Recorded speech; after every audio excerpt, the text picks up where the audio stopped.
Welcome to Spiritual Calisthenics. Christ is in our midst.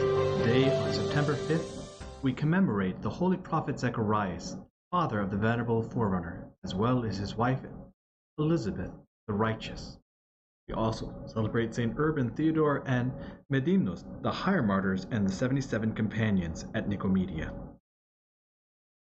Regarding Zacharias the prophet, and the righteous Elizabeth, parents of St. John the Baptist, according to the opinion of many fathers of the Church, based on ancient tradition, this is the Zacharias whom, as our Lord said, the Jews slew between the temple and the altar, from Matthew 23. First, because even after the Virgin Mary gave birth, he continued to refer to her as the Virgin, and number her among the virgins.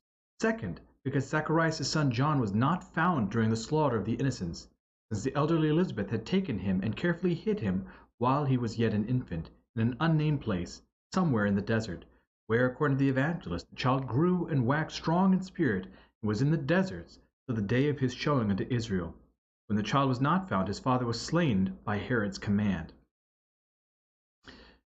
Other stories say that perhaps he was slain because he dared to place the Virgin Mary in the Holy of Holies. In the vesture of a priest, according to the law of God, thou didst offer unto him well-pleasing whole burnt offerings, as it befitted a priest, O wise Zacharias. Thou wast a shining light, a seer of mysteries, bearing in thyself clearly the signs of grace. And in God's temple, O wise prophet of Christ God, thou wast slain with a sword. Hence would the Forerunner make entreaty that our souls find salvation. On this day the prophet and venerable priest of the Most High, even Zacharias, who begat the Forerunner, hath now mixed for us the draught of virtue, and set the table of his sacred memory, nourishing all the faithful, for this cause to extol him as the most godly initiate of divine grace. The readings are according to the feast. From St. Paul's second letter to the Corinthians. Brethren, I fear that perhaps I may come and find you not what I wish, and that you may find me not what you wish, that perhaps there may be quarreling, jealousy, anger, selfishness, slander, gossip, conceit, and disorder. I fear that when I come again, my God may humble me before you, and I may have to mourn over many of those who sinned before, and have not repented of the impurity, immorality, and licentiousness which they have practiced. This is the third time I am coming to you, because the Church of Corinth had many problems. Any charge must be sustained by the evidence of 2 or 3 witnesses. This was the practice even from the times of the Jews.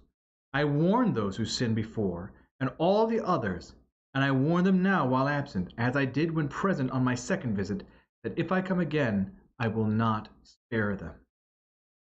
Meaning that the anger of God towards those that are unrighteous will be furious. From the Gospel according to St. Matthew, the Lord said to the Jews who had come to him, Woe to you, scribes and Pharisees, hypocrites! For you build the tombs of the prophets, and adorn the monuments of the righteous, saying, If we had lived in the days of our fathers, we would not have taken part with them in shedding the blood of the prophets. Thus you witness against yourselves that you are the sons of those who murdered the prophets. Fill up then the measure of your fathers, you serpents, you brood of vipers.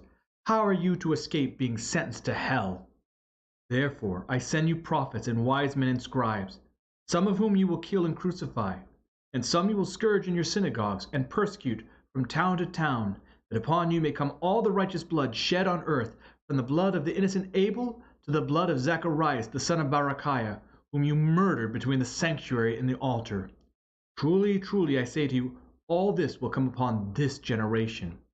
This referring by some scholars to the fall of Jerusalem in 60 AD. O Jerusalem, Jerusalem, killing the prophets and stoning those who were sent to you, how often would I have gathered your children together as a hen gathers her brood under her wings, and you would not. Behold, your house is forsaken and desolate.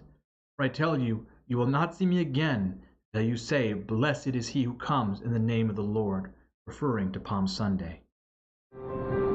I hope that you've enjoyed today's Spiritual Calisthenics. Have a blessed and wonderful day.